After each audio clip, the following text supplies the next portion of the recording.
Hello and welcome back to Lorcana Villain. My name is Baker, and today we're taking a look at the top 16 decks for the latest online Lorcana Play Network event run by The Pack. This one titled Merlin Strikes Back, loving the theming. Once again ran by Thea Boyson at Thea Beastie, who will be linked down below. So massive props to her and all of her team for running another big tournament for us. This one did come with an entry fee of $15, but still attracted 162 players and a bigger prize pool overall, as you can see on the screen right there. So I didn't play this one. I was too busy over the weekend, so I didn't get to play this one myself. But from what I've seen so far, looks like another well-organized tournament.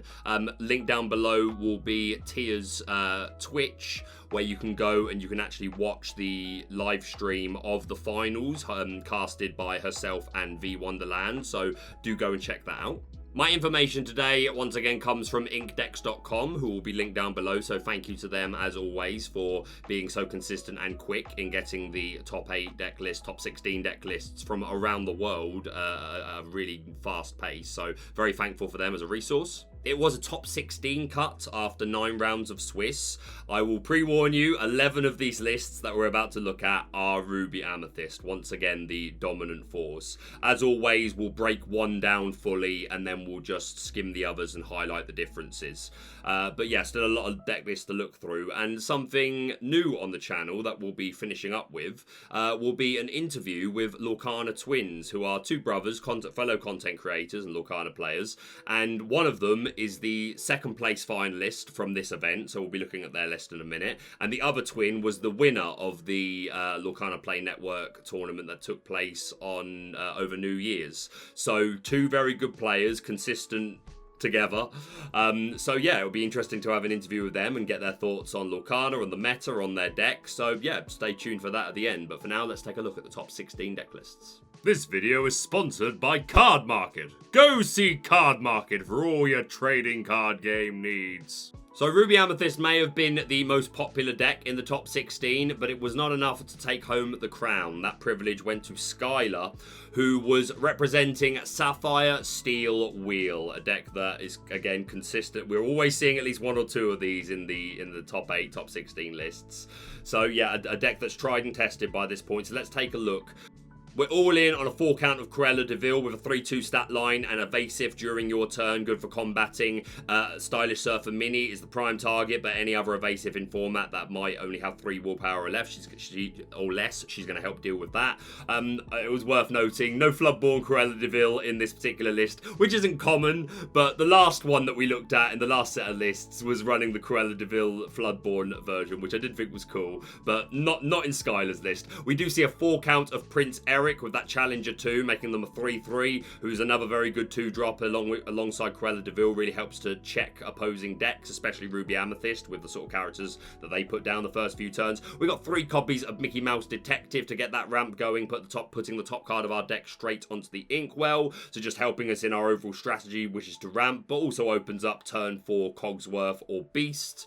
No Winnie the Pooh in this particular list, Skylar opting for the Mickey. We've got 4 count of Belle, Strange but Special, who is here more than anything for my favourite part. If you've got 10 or more ink, then she quests for 5, but also can be used for the reader book, which serves the same purpose as Fishbone Quill, allowing you to put any card from your hand into your inkwell. So you can use this instead of Fishbone Quill or on top of it and just really ramp very aggressively on turns 3 and 4, building into your turn 4 or turn 5 a whole new world. So yeah, the reader book can come up quite a lot as well. 4 copies of Flavisham with that Artificer ability. When he enters play and when he quests, you can banish one of your own items to draw 2 cards. Quite commonly, we're only seeing the 2 different items in these lists, the 4-bit Fishbone Quill and the 4 Porpsicle, but that's proving to be enough, so Flavisham really strong. 4 copies of Cogsworth with that 2/5 stat line is respectable. Again, he's a 5 cost so we can sing our abundant, our high count of 5 cost songs. We've got questing for 2. Ward is really good, makes him really hard to get rid of, bar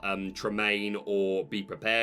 and Unwind, giving resist 1 to all of our characters, which is just going to help our maths in the long run. 4 copies of Tragic Hero Beast for that draw acceleration. Also seeing 2 copies of Intellectual Powerhouse Gaston. Quest's really big, 4/4 is respectable stat line, and Develop Brain, letting us look at the top 3 cards of our deck when we play Gaston and choose one of them to go into our hand. The rest go on the bottom of our deck. So that's quite a nice dig, and a +1 is always good. But again, he's just quests really aggressively. The stat line is respectable, and quite commonly you can get this down on turn, probably by turn 5 at the soonest, but it's a good drop. 4 copies of Tinkerbell, tried and tested with the Rock the Boat, putting 1 sprinkle damage on the opposing field, and then Puny Pirate, if she challenges and banishes something, you get to do another 2, so just pinging all around the board. We've got 3 copies of Hades. Is there a downside to this? Choosing 1 character and putting it straight into the player's inkwell, so we don't like funneling our opponent's inkwell really, but removal is really strong. Sometimes things just gotta go, and it doesn't matter that we're giving them some more juice as long as we're removing prime threats.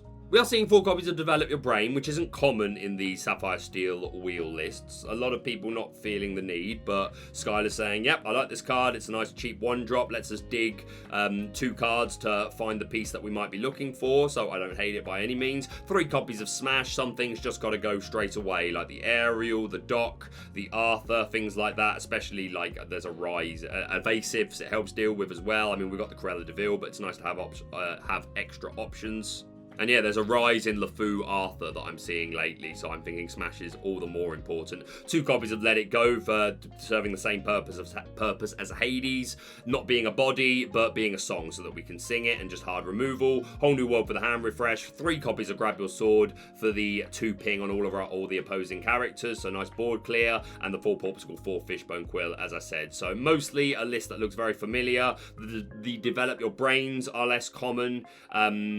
The Gaston, like, it's not, I'm not saying it's uncommon, I've seen it, but some people opt not to, or just a 1 count, but 2 setting up a little bit of a statement, I think, and then the higher count of Cruella de Vil. But yeah, the list looks really good, so massive congratulations to Skylar for taking home the 1st place finish from 162 players. That's a big field, so congratulations. In 2nd place, we have Ruby Amethyst Shadow Control, piloted by Lorcana Twin 2, who, as I've mentioned, we'll be doing an interview with at the end, so we'll talk about this deck a little bit more then. But we need to talk about Ruby Amethyst as a whole anyway, so let's take a look. We've got 7 1-drops, 4 Olaf, and 3 Mini to be fuel for our 4 copies of Madam Mim Snake, or the 4 copies of Madam Mim Fox. We've also got the 4 Goat and the 4 Rabbit. We are running the 3 copies of Kuzco to give us more characters to make sure we get something down by turn 2, because if we don't get something down by turn 2 and open up our bounce, then we can just be too slow. And Kuzco's good because he replaces himself, helps us play into board wipes and things like that. We are running the 1 copy of Pinocchio, who was very popular at the beginning of format. Don't see him a lot at the moment, like recent lists. I've not seen Pinocchio in a Ruby Amethyst list for a while, but really strong, just that telling lies, letting us immediately exert a chosen character. So like, Pinocchio is really exerting opposing characters is really good. It's going to help a lot against aggro as well. It's going to help against like the Lefou Arthur Loop sort of things.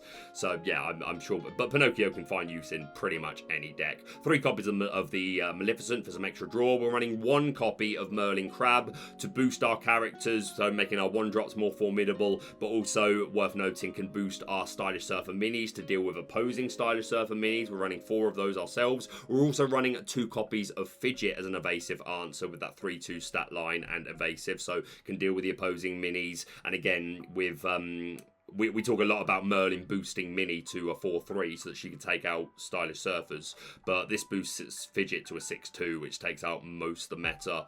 And to be honest, there's not a lot of evasive characters that have more than 4 willpower that people are playing. Normally the Mini is enough, but nonetheless, just we can stretch Fidget's strength that bit further. We're also running 1 copy of Peter Pan's Shadow with Rush and Evasive, but most importantly the Tiptoe ability, giving Evasive to our Rush characters, so our Madam Mim Foxes and our Mauis can deal with opposing Evasives and just be annoying in and of themselves. Maui can't quest, but just like you never like a Maui sitting on the board because none of your characters are going to stick for too long while he's there.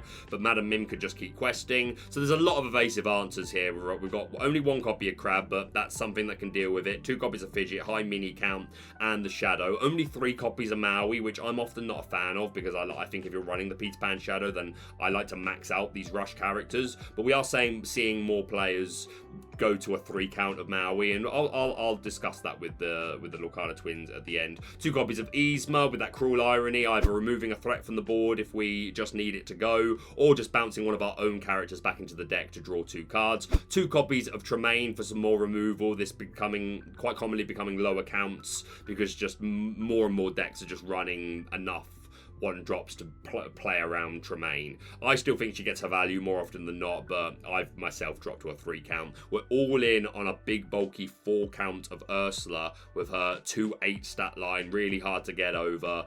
You really want hard removal for Ursula, otherwise you're using a lot of resources or a lot of challenges. And yeah, immediate value, getting to deny our opponent lore and draw a card, questing for 3, she demands an answer. 1 copy of Elsa, again with a respectable 4/6 stat line, questing for 3, and just Deep Freeze is so incredibly strong in slowing our opponent down. And again, these Ursulas and Elsas can be rebounced with our snakes and our foxes, so you get multiple uses out of this. No Maleficent Dragon in this deck, worth noting. 2 copies of Teeth and Ambitions. I think mostly good for aggro more than anything else. Don't get me wrong, the maths can help in against any deck really with the right board state and right situation. But yeah, just a 2 count, which I think mostly will be an answer to aggro or to help you against evasive if you don't have all of your evasive answers. Like maybe you've got the mini but nothing else, but you're able to Teeth and Ambitions onto your Olaf or your Always Classy mini, and then just challenging with your Stylish Surfer into theirs is enough to deal with it. So again, it's inkable. 4 copies of Friends on the other side, and 4 Be Prepared. So no Maleficent, no Spellbook. Slightly different list, like the Pinocchio we've not seen in a while. Crabs are normally at least a 2 count. Only the 1 Shadow, but again we've got these are 2 different evasive answers that work as combo pieces. Crab going with either the mini or the fidget to deal with evasive, or the Peter Pan Shadow going with Maui or Fox. So I think there's probably high odds to get your combo pieces off. So yeah, list looks really good. Maybe Pinocchio starts creeping into more lists before the end of format. But yeah, huge congratulations to Lorcana Twin, and we'll have a more in-depth chat with them at the end. In 3rd place, we've got Aaron with some Ruby Amethyst Shadow Control. 8 1-drops in this list. Once again, the 3 Kuzco. The standard counts of all our bounce stuff. 2 Crab in this particular list and 2 Shadow. 4 Maui, so we are all in on the rush characters. No fidget in here, but this seems like perfectly enough evasive answers to me. 3 copies of the Tremaine. We're all in on the Ursula. No Elsa in here. Instead, the 2 count of Maleficent. All in on the Teeth and Ambitions. 4 Friends and 4 Be Prepared. So yeah, another fantastic looking list. I personally prefer the higher count.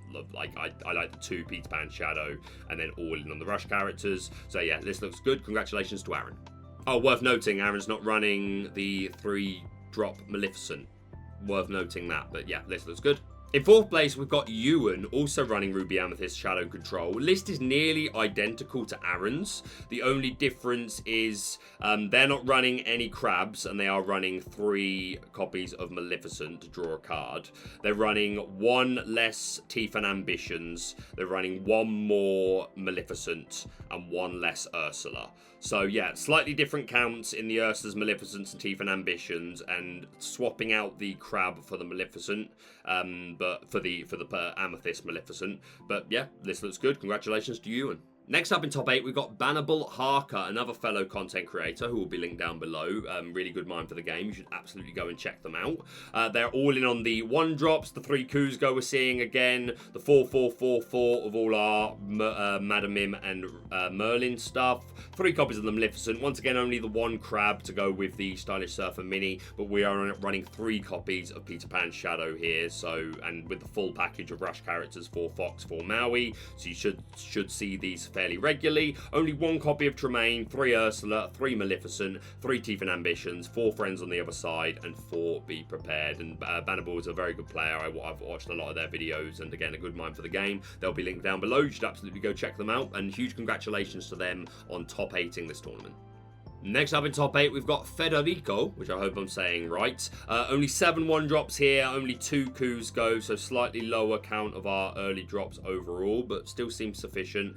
4 of the Snake, Fox, and Goat, only 3 Rabbit here, 3 Maleficent, the 4 Stylish Surfer Mini. We're seeing no Crab, we're seeing no Fidget, we're seeing no Peter Pan Shadow, but we are seeing 3 copies of Teeth and Ambitions, and sometimes that can just be enough. For Maui, we're seeing the 2 Yzma, 3 Tremaine, Tremaine, 1 Ursula, 2 Elsa, all in on the Maleficent. Been a while since we've seen the full 4 count, but 4 count for Federico. 4 Friends, 4 Be Prepared, and we are seeing the 2 copies of Sorcerer's Spellbook at last. Was not present in any of the previous lists, but yeah, clearly still putting in some work in this tournament, so congratulations to Federico. And the last of the Ruby Amethyst lists in top 8, we've got Matteo running a slightly different version. We've got Lefou Loop, is what I'm calling this now. A higher count of 1 drops. We've got once again 6 1/3s, 4 Olaf 2 Mini, but also the 4 Pascal to cheat out extra lore. We're running the 4 Madame Mim, Snake and Fox. We're seeing 3 Crab in this particular list, which again, Pascal can deal with other evasives. Again, will be banished themselves. But it's another target for Crab, so does look like we've got sufficient answers to opposing evasive here. A high 3 Crab count, and then 8 evasive characters that could be the target of it, and we're running the 3 Teeth and Ambitions. But yeah, we're running the 3/3 of Arthur and Lefou, a really powerful early loop that you can get going to just keep questing after Arthur to return a character, and then putting down Lefou to ready the Arthur. And if they don't have answers, then you're just going to cheat out so much lore that way. So a much more mid-range deck. We're not seeing any Ursula, Elsa or Maleficent. We are seeing 3 copies of Yzma, and the 4 Be Prepared, 2 Sorcerer's Spellbook, 3 Teeth and Ambitions is another answer to evasives and aggro and mirrors, I suppose. 2 copies of Maleficent for some extra draw. But yeah, this Lefou Loop definitely picking up traction towards the end of the tournament and did very well for Matteo. So congratulations to them. There's one more top 8 list to look at, but let's do all Ruby Amethyst in a row. Going into the top 16, we've got Derek with some Shadow Control, 8 1-drops, 3 Kuzgos. We're all in on all our Merlin and Mim stuff. 3 Maleficent, 4 Mini. We're seeing no Fidget. We're seeing the 2 Peter Pan Shadow, though, to be an evasive answer with 4 Maui and 4 Fox. 2 Tremaine, 3 Ursula, 1 Elsa, 3 Maleficent. So quite a high count of these late game cards. 3 Teeth and Ambitions, 4 Friends, and 4 Be Prepared. So very similar shell with some count differences, but congratulations to Derek. Next up, I don't know if this is Neo or Neo, apologies, but our next top 16 competitor with Ruby Amethyst Control. We've got 8 1-drops, 3 Kuzgo. We've got the 4 4 4 and 3, only 3 rabbits here, but 4 Snake, 4 Fox and 4 Goat. We're seeing the 2 Crab, only 3 Stylish Surfer Mini here, and no Peter Pan Shadow, but we are running the 3 Teeth and Ambitions, so sometimes this is just enough to deal with evasive. 3 Ursula, 1 Elsa, and 3 Maleficents. 4 Friends on the other side, and 4 Be Prepared. So again, similar shell, slightly different counts, but congratulations to them. We're nearly there. Next up, we've got Amin in top 16. I've called this Goofy Control, which I'm not suggesting as a name for this, but it was just to help me notice there's a difference to this one. So very basic, very similar to what we've already been looking at. There's 3 counter Sorcerer's Spellbooks here, only 1 Yzma, 3 Tremaine, 2 Ursula, 2 Elsa, no Maleficents. We're running the Crab as an evasive answer to go with our Stylish Surfer Mini, but we're also running 2 copies of Goofy, who I'm a big fan of as a 5-drop. Again, it can be an evasive answer, but it's just a great drop to put down because not many things can deal with him. Even opposing evasives quite often can't, and he does require hard removal, and sometimes by that point you've just cheated out a lot of lore with him. So I'm a big fan of the Goofy, but other than that, most of this looks pretty standard Ruby Amethyst Control. But yeah, congratulations to them. We've got 2 to go, guys. We're nearly there. Next up, we've got Matt. A very clean-looking list. Once again, Shadow Control. We've got the 8 1-drops. No Kuzgos here. So really hoping that these 8 1-drops are enough. 4 Snake, 4 Fox, 4 Goat, 3 Rabbits. All in on the Maleficent for the draw. 4 Stylish Surfer Mini. We are running with 3 Peter Pan Shadow. So great evasive answers through our 4 Foxes and 4 Maui. All in on the Tremaine. All in on the Maleficent as well. High count of 3 Ursula. No Elsa here. 3 Teeth and Ambitions. 4 Friends on the other side. And 4 Be Prepared. So yeah, a cleaner looking list just because it's less tech stuff. But yeah, looks good. Congratulations to Matt. And the final Ruby Amethyst list, if you stuck through all of those, well done. We've got Francis, who was the winner of the last, the Return of the Mim event. Their list looks very similar to what they ran last time with a few differences. They're now running the Dragon's Fire, which I'm a big fan of. There's a few changes overall. They've added in crabs. I don't think they had crabs before, and they've taken out their Teeth and Ambitions, which they were running before. But no Peter Pan Shadow, no Fidget, nothing too fancy, just 4 Evasive Stylish Surfer Mini and 2 Crab, and then 1 Dragon's Fire in here to be a bit of extra removal. 3 Ursula, 1 Elsa, and 3 Maleficent. But yeah, a very consistent player and led them to top 16 this time. So congratulations to Francis. Okay, going back to top 8. If you skipped a bunch of that Ruby Amethyst list to get to this point, type me in comments now. I understand. We've got Bobby in top 8, who had a great run with Amethyst, Steel, Blue Fairy, Control. So this deck really wanting to benefit from the Blue Fairy rewarding good deeds. 2-drop 1/1 with evasive but ethereal glow. Whenever you play a Floodborn character, you may draw a card. So we've got lots of Floodborns here. 4 Beast for the additional draw, Yzma for that bounce, Tinkerbell for the spread and chip damage. Ursula, not Ursula, you're not a Floodborn. Wouldn't that be fun though? How broken would that become if she was Floodborn with the Ursula we're getting in Emerald? Emerald Amethyst as a combo. Interesting. 3 Elsa though here, as another Floodborn that can pop this, and of course just playing Floodborns, they're strong in and of themselves, but if we've got the Blue Fairy down, then we can draw additional cards. We've got 4 1-drops here, so not a high count. To be fair, you can put the Blue Fairy down turn 2, so it seems reasonable. 4 Snake, 4 Fox, 4 Goat, 4 Rabbit, 3 Crab in here, 3 Maleficent. We're running 2 copies of the Tiny Tactician Tinkerbell to be another 3 drops to threaten the turn 4 Floodborn Tink, which I'm a big fan of. I think Big Tink gets most of her value if you're able to Floodborn and then immediately challenge. Only 3 friends on the other side. 3 to let the Storm Rage on for that 2 chip damage and to draw a card.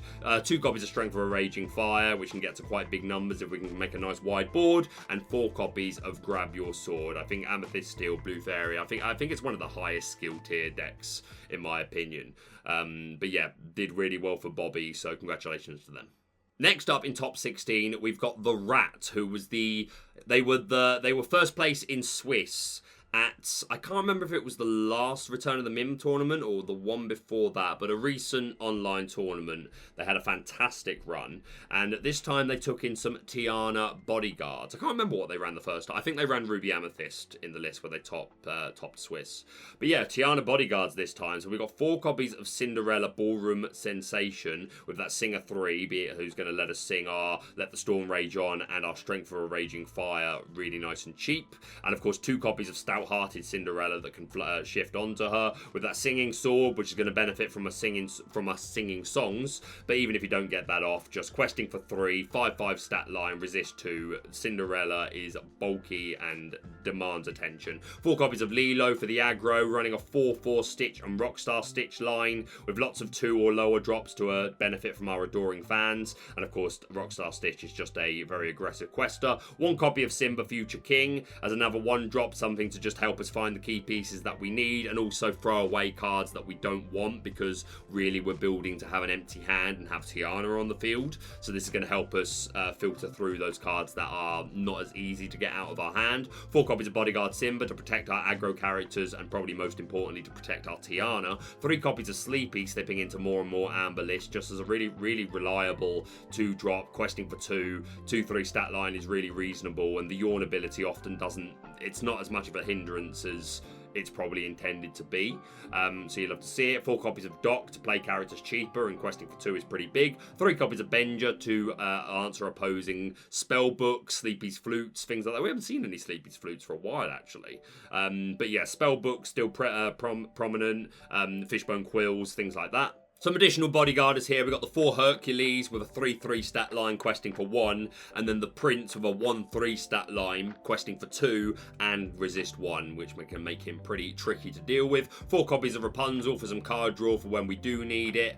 2 copies of Moana with We Can Fix It. Whenever she quests, we re-ready our princesses, so that's going to get us a lot of value off of our Cinderellas and our Rapunzel, and sometimes we can do it with Tiana as long as if we quest with her and then re-ready her with Moana, and then if we're able to sing one of our songs of her to get her exerted again, because that's what we want her to be doing. That's where we want her. Only one copy of Tragic Hero Beast. Again, we want to have card draw options, but our game plan really is to have no hand. But sometimes you still need access to card draws. So just one copy of Beast here. Talked about Stitch, Cinderella, and the songs. So yeah, Tiana Bodyguards once again putting in a shift, and we know the Rat to be a very good player. So huge congratulations to them. Next up in top 16, we've got another Tiana Bodyguards. This one piloted by Devoted. And some differences here. We are running no Stitches, instead opting for the 4/4 Queen line, Commanding Presence. Like, you can get the shift off really quick into the game, being only shift 2. And Who's the Fairest, letting us manipulate the strength of on-board characters. Also running 2 count of Tiana. The Celebrating Princess is not a Floodborn, so we can't shift, but it's just a 1/3. We're also running 4 copies of the Grand Duke, Advisor to the King, giving +1 strength to our Prince, Princesses, Kings, and Queens, which is so much of our deck. Like even Benja. I didn't realize Benja was a king. I had no idea. Yeah, the bodyguarders are princes. Everything. Yeah, everything here is +1 to this. That's pretty cool. I'm a fan of that. So yeah, that's going to fix some maths for you. We're also seeing 2 copies of Knight in Training Cinderella. When you play as character, draw a card and discard a card. So again, letting us fish for key pieces and get difficult cards out of our hand if we need to for setting up our Tiana. The 2 Benja, once again the 4/4 Bodyguards, 4 Rapunzel, all in on the Beast in this particular deck. But again, you can just ink them if you don't want to be drawing. So, but more access to our card draw. 3 copies of Hercules in here as well, who is not new to seeing these Tiana Bodyguard decks, and can shift into our Floodborn one and can deal with opposing Tianas as well. Can't deal with opposing Cinderella Stout-Hearted, unfortunately. But yeah, Hercules cropping into more Steel Amber lists. And then the 3 Cinderella Stout-Hearted, 4 Storm Rage On, and 4 Strength for a Raging Fire. So yeah, some count differences, different interpretation, but another successful run. So congratulations to Devoted. And then our final top 16 deck list. We've got Diego with some Bibbidi, Bobidi, Bucky. So wanting to benefit from Bucky's ability, which is Squeak. Whenever you play a Floodborn character, each opponent chooses and discards a card. We're also running 4 copies of Prince John, who's going to let us draw cards whenever our opponent is discarding. We've also got Sudden Chill, which forces a discard and is a song. 4 copies of Hypnotize, which can't be sung, but lets you draw a card just for playing it. 4 copies of Smash to deal with opposing things. We've got lots of Floodborns here to go with Bucky. Only 2 copies of Flynn Rider, his own biggest fan, but also 4 copies of the 1-drop, so we can shift into him. We're also running 4 copies of Jafar Dreadnought, and we've got a 4/4 line of Tinkerbell, so that can be our curve. We can play turn 2 Bucky, turn 3 Tiny Tink, turn 4 Big Tink. We're also running Bibbidi Bobbidi Boo, which is absolutely filthy, letting us get put down a 4-drop and then sing Bibbidi Bobbidi Boo to return, to put it to our hand and then put it down again and make them discard another card. Also can work with Lucifer to get 2 uses of him, and if they're not holding an action, then that's a 4-card discard. 2 copies of Genie for bouncing. Yeah, really dirty looking deck list. I hate this deck. I hate playing it more than anything else, playing against it. 3 Strength for a Raging Fire and 3 Grab Your Sword. And 3 Jafar Royal Vizier as well to be another. Yeah, that's kind of new, to be fair. Most of these lists aren't running the Royal Vizier, but another option to shift into the Dreadnought, and can be an evasive answer if we really need one. So yeah, this looks good, as much as I hate to say it, and congratulations to Diego. And that's it for the top 16 deck list for the Merlin Strikes Back event. And as promised, I am joined by my first guests on the channel. We've got Lorcana Twin 1 and Lorcana Twin 2. Welcome. Thank you so much for joining me. Please introduce yourselves, because I'm not going to go through the whole session calling you 1 and 2. Let's get to know you. All right, well, I'm Lorcana Twin 1, otherwise known as Aaron. That's my real name. And this is my twin brother, Wade. And he's Lorcana Twin 2. Yes, and thank you very much for having us on your channel. We're huge fans. Yep. Thank you. We love all the content you put out, and it's been great to keep up with your meta reports and just the creativity that you've shown in a lot of your videos as well. It seems like you're a very creative person, and we appreciate that. So. Oh, you're very kind. I appreciate hearing that very much. And again, it's a pleasure to have you on the channel. Yeah, we're obviously going to talk a little bit about a lot about Lorcana. But first off, where are you from, if you don't mind sharing? You don't need to be specific. I don't need an address or anything, but from Minnesota. Yeah, Minnesota in the United States. So it's a good time of year to be playing cards. It's a little cool around here. So. Is it? I must admit, I've traveled a little bit, but only in America. The only place I've ever been is California, and it was strictly to play Yu-Gi-Oh! Like, the one time I've ever been to America, I flew out there, played Yu-Gi-Oh! In a leisure centre for a weekend, and flew home. So I didn't really get to experience much, but I'm hoping through Lorcana I get to broaden my horizons a bit. And speaking of my TCG lineage, which is Yu-Gi-Oh!, please, can you tell us, if any, your TCG history? I actually watched one of your videos today, before this, and I noticed you mentioned history of Hearthstone. So maybe you want to talk a little bit about that and anything else that may be relevant to TCGs in your experience.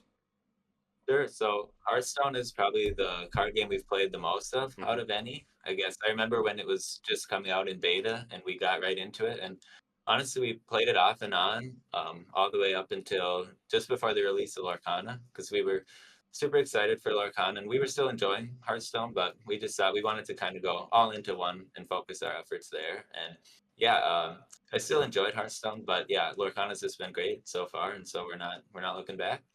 But Hearthstone has a lot of like random things that can happen, where cards generate different effects, and you can't always plan for what that could be. And I like how in Lorcana, you kind of know what all the possibilities are, and so you can plan for that better. We did try some paper card games as well. We did Universes when they had their My Hero Academia expansion. Tried that a few years ago, and the first tournament we did for that was the first time we did any organized play. So we really weren't like too experienced with trading card games until that point, and we tried it for about a year and a half, but we had some problems getting some of the set 3 cards, right? So we kind of dropped out of it after that. And we've always been long-term fans of Disney, and when we've wanted a Disney TCG to come out, and we just kind of thought it was interesting that there wasn't one yet, because it seems like a no-brainer. It seems like a no-brainer. Yeah. So when we heard about Lorcana, we were just like, we're going all in on this, and we're very excited. And so that's kind of where we're at now. We tried some Duel Masters when we were quite a bit younger, and liked the play style of that too, and some Star Wars Destiny, which had some dice that you would roll when you play with the cards. But the year we were starting to get into that was the year they ended up shutting it down. Like, we hadn't heard of it before then, so we were kind of disappointed there. But yeah, we just bought a bunch of product and we were ready to go to the championship tournament thing that they have in Minnesota, which I thought was interesting. We were just going to sign up because anyone could, and but now we're kind of excited for Star Wars Unlimited, which is coming out next year or later this year. The first pack we ever got of any card game, our aunt gave us like a Pokemon card pack when we were pretty young for our birthday, and so that was kind of our first introduction way back then. We didn't know how to play, but we were watching the show at the time, and I actually got a Venusaur in my first pack, which was pretty exciting. Bulbasaur is my favorite Pokemon, so I'm glad to hear that. Okay. Well, he traded it for an Onyx to a friend, and somehow they talked him into a bad deal. No! Yeah, I don't know what I was thinking back then. My man got swindled. Oh no! We've wised up a little since then, but it seemed like Onyx was a pretty big character too at the time. I should have known that a shiny card is better than a Yeah, I mean, did you see it fight Pikachu? Like, absolutely. I mean, he's a big snake in a rock, so yeah. But that is cool too in his own way. Yeah, that's super interesting. Like, I must admit, I am not greatly cultured when it comes to the greater universe of card games. I'm pretty basic. Similar with Pokemon, had the cards when I was young. Didn't know how to play. Didn't really care at that age, but just loved Pokemon, so had them. And then my real interest in actually like playing TCGs came from Yu-Gi-Oh! Coming off the back of the anime. So those are like 2 of your big 4 already. And then that's pretty much been it until Lorcana. Like, obviously I'd heard of Digimon, although I don't even know how old that one is, but then I hear, the more I get into TCGs, especially since becoming a content creator for it, because there's a difference between a casual interest and like kind of it being your job. And obviously you spend more time speaking to people who have played all these different games that half of them I haven't even heard of. So I need to make it my mission this year to become more cultured in card games. My problem is it's hard to keep up with too much, especially financially as well, if you want to play paper as well. Because like Star Wars is one that looks interesting to me, because I would call myself a casual Star Wars fan. I'm not one of the diehards, but I enjoy them. Episodes 1, 2, 3 better than the sequels, in my opinion. I'm that guy, but we're not going to open that conversation. But like, I'm a very casual Star Wars fan, but it looks cool. The art looks amazing, and like it seems like it's not a huge learning curve. Maybe it is to be high skilled, but just to get into it at a basic level seems quite straightforward. But you talk about something like Hearthstone, like, which is one that I'd heard of, because that's years and years old, right?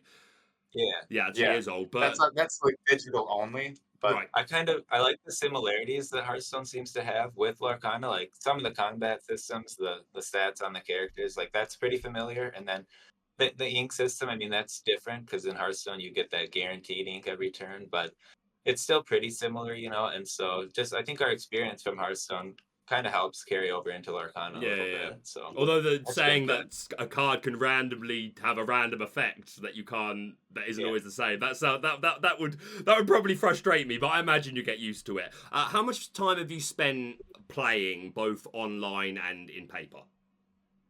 I'd say we've played mostly well, we do like play at our locals 1 to 2 times a week, usually, and so that we always play in paper for, and we play with each other sometimes in paper too. I'd say online we only really used as like prep for tournaments, because we went to the Miami PPG tournament in October of last year, and so before that we just thought, we better get online and see what everybody's playing, so we could kind of prep. And so that it's really helped to have the online access to it. Even just getting cards has been a challenge at times, and I know for set 2 it was a lot harder for us to find than set 1.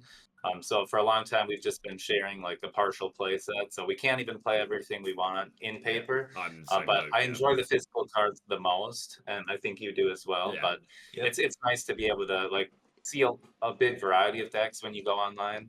Versus if I'm playing just my brother or people locally, you kind of start to know what people tend to play. So and it's the same things, and not everybody's necessarily got all the meta cards, so it's not really always a perfect reflection of like high tournament play. I've always said this: there's no substitution for in real life play, like absolutely none. Like online, I'm so glad we have access to online play. I think it's really good to have for the reasons you pinpoint. It's good for just being able to test, like at its core, from a financial point as well. Like before I invest all this money in these cards, I want to know that they're worth it for at least the 3 months before another set comes out, and then I'll really want to know that at least 75% of them are going to continue to be relevant as it goes on. So like it's good to, before you make that investment, and as you say, let you practice and like see more decks again, even though sometimes it can feel like only Ruby Amethyst. But again, it's like you say, at your local, if it's at your locals, if it's the same 8 to 12 people coming every week, only 1 or 2 have the proper meta decks, and even then it's Ruby Amethyst, Steel Amber, and it's a good opportunity to get a variety of testing done. So let's talk about your success in tournaments. It was the New Year's Eve online tournament hosted on the Lorcana Play Network by Thea Boyson, sponsored by Beauty and the Beasties. Where this is where I'm gonna make a mistake. That was the Lorcana Twin 1 victory. Yep, yes. It was. Okay. So I was out sick with a sinus infection, so I had to sit back and watch my brother. I cheered him on. That's what I think. That's the only reason that I won. Of course. So you led Ruby Amethyst to a first place victory in the biggest tournament. I think it was 288 players, I believe that one was. And it hasn't been beat. The Return of the Mim, I think, hit 270 or something. So it's still the biggest tournament of all time. Obviously, the boys' YouTube channel will be linked down below, but also specifically will be the video where they talk about that run, which I rewatched parts of today. But yeah, talk us through like how that felt, and cook, man, let yourself cook a little bit. Like that must have felt good, right? It did. It felt great. If you asked me like when I went into it, if I would end up like in first place out of 280 some people, I would have thought no way. But it was just, yeah, it was really satisfying at the end to make top cut. It was actually the first top cut I'd ever made for any event. I mean, I Amazing. haven't done like too many big tournaments, but still, like, it's always something I wondered would I ever be able to do. And so to see it finally, come to fruition was really cool. And then, yeah, the deck played really great. I had a lot of matchups into Ruby Amethyst, so Yeah. a lot of mirror matches, but it It seemed was a like long a day, you lot of mean? games I've You were played. finishing your 2 Yeah. or 3 games and basically going straight into another one.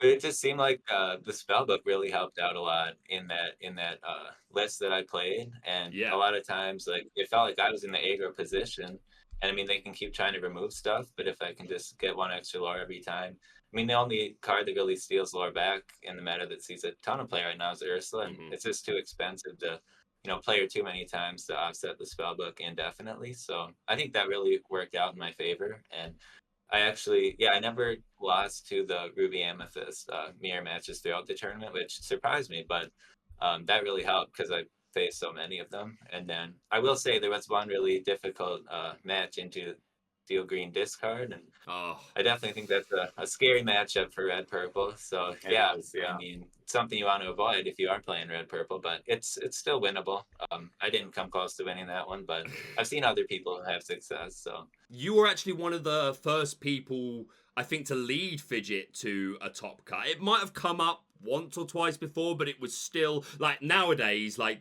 they're pretty much 50% of Ruby Amethyst decks are running the Fidget, or the Peter Pan Shadow, or a combination of both.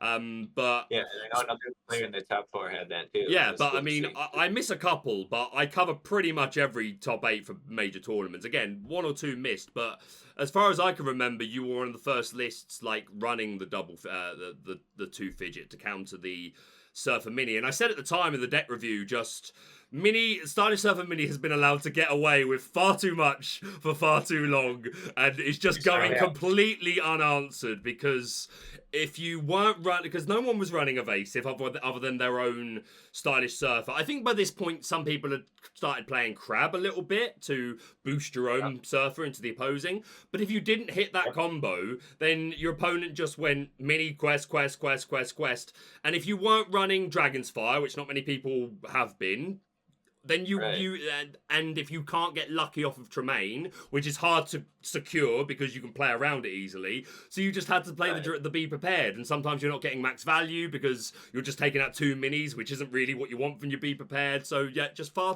she got away with far too much for far too long, and I think you were the first to say, enough! Fidget! Get in here!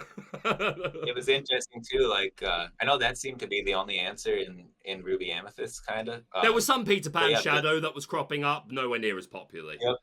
Yeah, that one's really cool too. And then I guess the some people were running Cruella or Jafar in the Steel and Sapphire, so that's nice. And I mean that even costs like 2 ink instead of 3, but you didn't see too much of that. No, so, it's picked up recently, but at the being, time there wasn't nowhere near as being much. Respected a lot more now. So that's great. Yeah, and I think in the Ruby Amethyst mirror match too, it's really important to draw as many cards as you can because like resources seem more valuable in that matchup than in some. And so just the Cusco as well, when it dies, it just feels good to still keep getting additional card draw, even if you get be prepared. So I think in all the matchups where you were against the mirror, some of those tech choices had big impact and allowed you to just have the edge. Yeah, I think it feels bad to be prepared aboard when there's a couple rabbits and a Cusco sitting on it, and they're just gonna get 3 more cards, and you didn't really take out any huge threats, but the lore adds up. So yeah, I think it's a good card to include, especially also if you miss your 1-drop. Sometimes if you don't have the snake, you have nothing to pick up. But if you have a different option like Cusco, that was so I don't get a chance to play many real life tournaments, but I did play one win a case event right near the beginning, like a couple of weeks after release. And I wasn't running any 2. I played Ruby Amethyst. It's pretty much the only deck I have the cards for. And yeah, I just went with the 6 1-drops, no Cusco, and just didn't see them all day. To this day, I make comments about how salty I am about that tournament. Just didn't see them at all. that feels bad. Yeah, and the Cuscos have been a great addition again because they help to make sure you keep pace. Because not playing a card till turn 3 feels bad with Ruby Amethyst most of the time. So that's great. Let's move us along a little bit. Wade, obviously you're very proud of your brother doing well. Must have felt Oh, good. yes. Must have felt good though to be like, all right, me too, my turn this time. The second place, but still more than good enough in my opinion. 162 players, I believe, for the Yeah, I think it's right around for the there. Merlin Strikes Back event. Obviously, we won't talk too much about this one as well. We'll be all day. But you both also competed in the Return of the Mim event. I believe you came 17th and 33rd, respectively. Yep. I was Good. trying a Sapphire Steel deck that Yes. day, and I think I went 6-3. Yeah. Had some close matchups, but I didn't quite get it done against a couple of Ruby Purples in that tournament. 6-3 is respectable, and again, I do say this is yeah. someone that also went 6-3 in that event playing Mufasa. So, so you both played Ruby Amethyst, and the people at home will be able to see the two deck lists up on screen. Because I want to talk about the differences between them, what you would keep going forward, where do you agree on what should change, where do you disagree on what should change, what's a preference, just in your own thoughts. Talk us through these two lists and what you like and what you don't.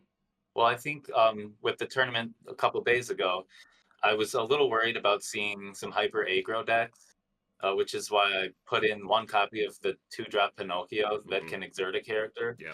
I know when you're against Doc, sometimes he helps ramp out a 5-cost on turn 4. And so there was a turn in one of my games where they played Doc, and I was able to just play Pinocchio and take him out with Snake that was already on board, and that really killed their momentum. So I think that was good. I don't like it so much in the mirror matchup, but there was one game where I had a really good use out of it because they were protecting their Ursula with a mini against Tremaine. So I just exerted their mini, traded that, and then dropped Tremaine, and from there I was able to close out the game. So and it also seems really good against like the 3-drop Arthur if you're in a mirror match and they're being a little more aggro, and they just keep restanding it with Lefou. It's hard to hit. It's deadly. And there was another game I actually played 2 matches against an aggressive Amber Steel Tiana deck.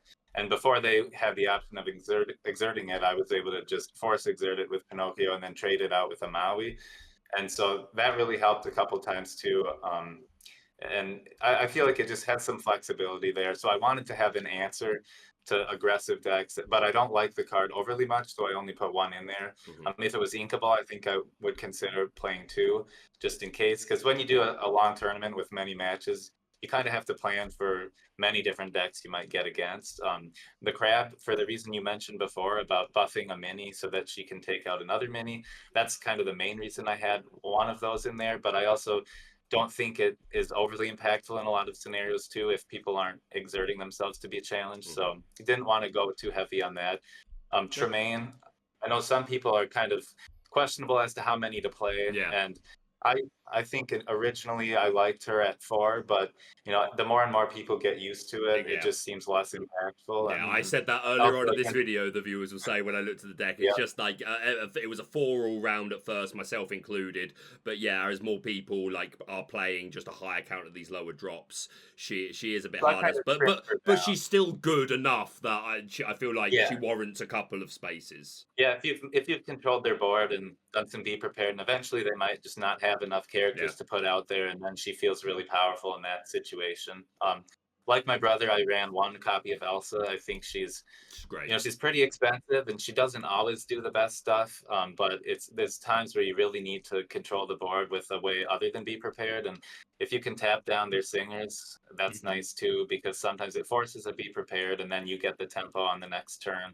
Yeah. So I really like that. And then I did play 1 copy of the Peter Pan's Shadow. Just to try to help give your Fox a free clear on the mini. That was really helpful. And there were a couple matches where the opponent just couldn't touch my board after I had a Fox and a Peter Pan and a Maui. And it was nice to just be able to quest freely when they couldn't really respond. So I've been championing the Peter Pan Shadow for quite a while, actually. I think even a little bit before it became mainstream, I liked it. Just like with the Foxes and the Mauis, as you say, it's great for dealing with evasive, but it also just makes you annoying because you can just sit there and quest and whatever you like. He's too low, and that really adds up. Yeah, I think I would actually maybe increase the count of him. I only had 1, and there were games where it definitely would have been easier if I had 1 in hand, and only having the 1 is you don't always see it. I guess the other card that was different in my list, I played 2 Yzma. And I like the flexibility of Yzma just as a way to give yourself additional cards if you need more card draw. And then also if you're in just a panic situation where you have no other way to If remove the something's got board, to go, yeah.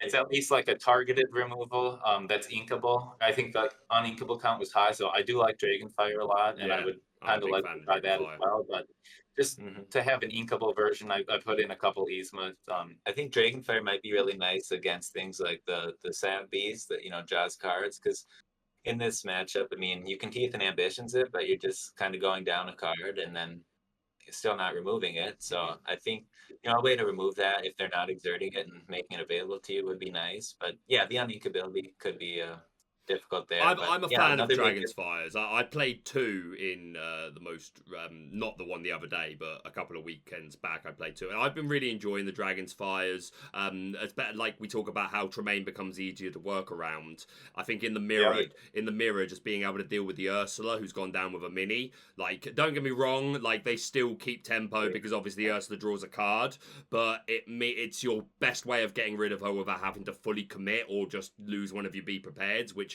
you might not want to do because they might not have played too many of the high end cards yet. So I'm a fan of Dragon's Fire being back in the swing of things. You kept the 2 fidget. You're still happy with the fidgets as an additional evasive answer.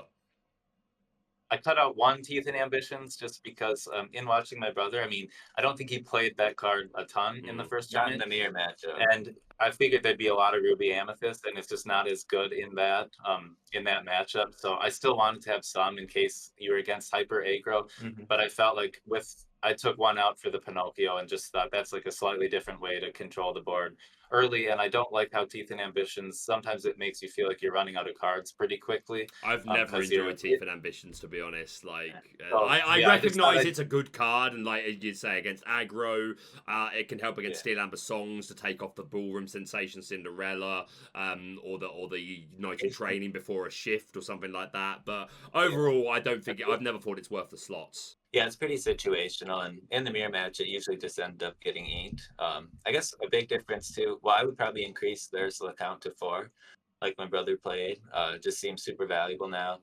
Keep the card draw going, and it's also a 3 lore threat. And then the addition of a spell book, or he took them out, I guess. I don't know. I could go both ways on that because it definitely clinched a lot of games for me. But if you've lost the board and you're kind of out of gas, and maybe your opponent has a huge hand and they'll just remove anything you could possibly play, then I like the permanence of the book in the mirror match. But yeah, I can see it being clunky too. And I almost I never want to play it on turn 3. I always want to play it toward the end of the game when I have a big board.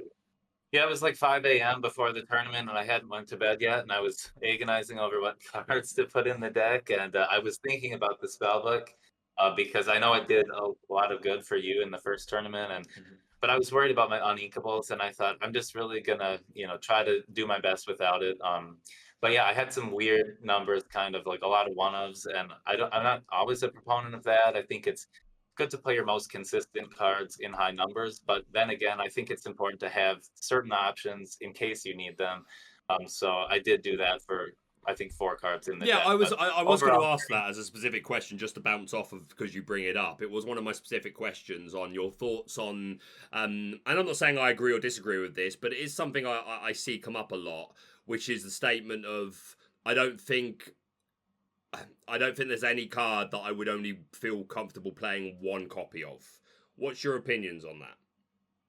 I kind of felt like in this deck, you draw so many cards usually that it's not that much of a detriment if you have 1 card sitting in there that in this matchup isn't going to work. But at least with Peter Pan, he's always a good quester. Yeah. He might make some of your characters harder to hit. And then with Elsa, I feel like a lot of people might run 1 or 2 of her. I was thinking about 2, but then again, she's just at the top end of the cost point that I didn't want her stuck in my hand against aggro matchups, unable to get to that. And I guess if you when you're in a best of 3 and you know what the opponent's playing, then in games 2 or 3, you can, if you see your 1 of copy, then you really want it for the matchup. You can keep it. Yeah, that's make sure you have it. And if you don't see it, just throw it back. The mulligan is one of my favorite things about Lorcana. It really is. Oh yeah, it's really nice. If you were entering another tournament tomorrow, online, would you run the same 60? I mean, I think something really similar to it if I was going to play Ruby Amethyst again. There's not a whole lot I would change. I think I might up the Peter Pan Shadow by 1 and I'm not sure what I would take out for that, but maybe I'd take out Pinocchio. He helped maybe about 5 different scenarios, and he was pretty impactful. But there are enough other control cards in the deck that you could probably get away without that. But overall, I'm pretty pleased with how it performed, and I'm not sure I'd want to play Ruby Amethyst again though. This was kind of my first time really committing to it. But if I'm playing more for fun, I think I would go with either a Sapphire Steel, which I've been enjoying a lot lately, or also an Amethyst Amber I've been working on with Mufasa. I think it's pretty fun, but I don't think it has everything it needs yet. No, so, I'm hopeful for next set that it's close. Yeah. Like when it pops, it pops. But yeah, I think I'm on the same wavelength as you. It's gonna help it out a lot. Especially that card you showed off in your reveal. The boss is on a roll. Yeah, that's. Yeah, if anything, I feel like I might have underplayed how good that card is. But yeah, I know about that for sure. I mean, it's just another card that we can say I'm at 19 lore. It's GOAT for game. Now it's GOAT or boss for game. And Aaron, going back to your list that you obviously the event was a little while longer ago. If you were going to play Ruby Amethyst going into a tournament tomorrow, how similar to this would your list be? I think it'd be pretty similar if I did this color pairing. I would probably upgrade the Ursula to 4, and then I don't know. Elsa seemed really strong too. I'd maybe consider a second one, and then just cutting the 2 books possibly, even though they did work really well for me the first time. I would also want to work in a couple of the Peter Pan's Shadow, because I really like that card now, and it can do really cool things. I mean, whether it's just, making your rushes evasive so they can quest unimpeded, or, taking out an opposing evasive thing too. So, yeah, other than that, it looks pretty consistent. The Crab, I guess, isn't necessarily the best in the mirror match, and Maui as well. Like, I think... the numbers look fine though on that, and maybe I'd reduce the Tremaine down to 2. Just to finish off, a couple of things. You've made it clear you're Disney fans. What's your favourite Disney film? Both, if it's the same or different. Might be the same. I was gonna go with Hercules. Okay. And yeah, I love that film. It's got great music. I love the messaging. I've always kind of been into Greek mythology. Same here. Stuff. Same here. So yeah, one of my favorite songs probably Go the Distance from that. But yeah, I'm repping a Hercules shirt. I did notice. If you didn't say Hercules, I was actually going to say, what's that T-shirt? So to be fair, the 3 questions are your favourite film, your favourite character, your favourite song. So for Aaron, Hercules favourite film, Go the Distance favourite song, and would Hercules be the favourite character, or is there a standout somewhere else that?